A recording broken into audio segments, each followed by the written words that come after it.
mnapitia changamoto za relationship, whether ndoa, whether relationship ina gani, familia wanafaa kuingilia ama mnafaa kuachwa mpambane na hali yenu mpaka mpate solution? Watu wamejifunika under one duvet.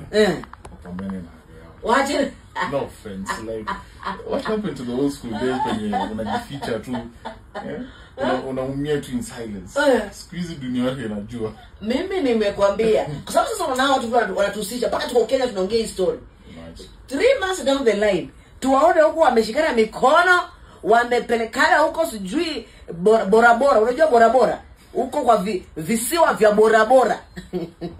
Hapo ndo tutajua tujui. What do you think mkikosana kwa relationship?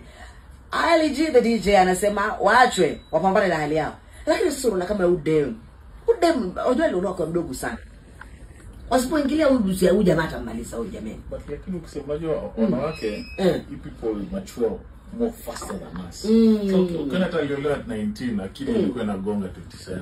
Ai